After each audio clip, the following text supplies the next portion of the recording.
ST महामंडळातील कर्मचाऱ्यांचा मागील काही महिन्यांपासून पीएफ जमा करण्यात आला असल्यानं समोर आलेलं आहे। ऑक्टोबर महिन्यापासून महामंडळानं पीएफ जमा केला नसल्याचा दावा केला जातोय आणि त्यामुळे पुन्हा एकदा लाडकी बहीण योजनेमुळे राज्यातील अर्थव्यवस्थेवरती पडलेल्या बोजाची चर्चा सुरू झाली आहे।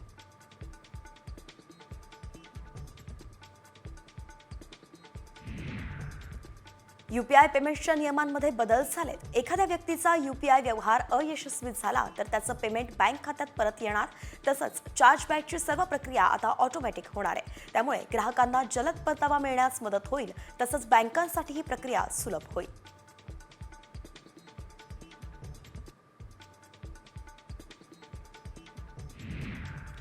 मालवण राजकोट किल्ल्यावरील छत्रपती शिवाजी महाराजांचा पुतळा उभारणीच्या कामाला आता वेग आलाय। ऑस्ट्रेलियन कंपनीकडून वाऱ्याच्या वेगाची क्षमता तपासणी करण्यात येते। प्रसिद्ध शिल्पकार राम सुतार यांच्या नोएडा इथल्या कारखान्यात ब्रॉन्झ धातूमधील हा पुतळा बनवला जातोय।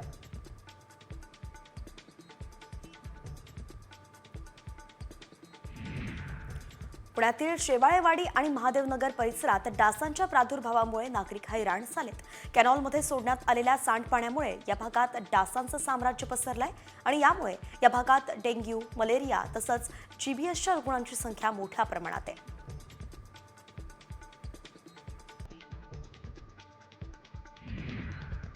बैलगाडा घाटात 80 वर्षांच्या आजोबांनी कोलांटुड्या मारल्या।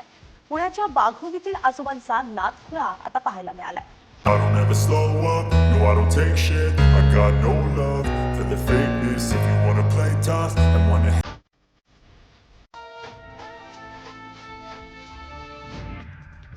रिक्षा चालकांना तब्बल 19 प्रवासी रिक्षात बसवलेत। रिक्षात एवढे प्रवासी पाहून पोलिसांनी या रिक्षा चालकाला थांबवलं आणि सगळ्यांना खाली उतरवलं।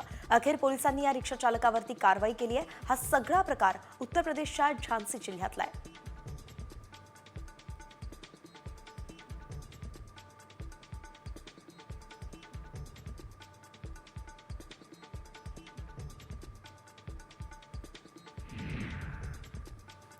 लाडक्या बहिणींना छावा चित्रपटाचा आठवडाभर मोफत शो अहिल्यानगरमध्ये आयोजित करण्यात आले आहेत। सोमवारपासून ते रविवारपर्यंत लाडक्या बहिणींना छावा चित्रपट मोफत पाहता येणार आहे। आमदार संग्राम जगतापांनी ही घोषणा केली आहे।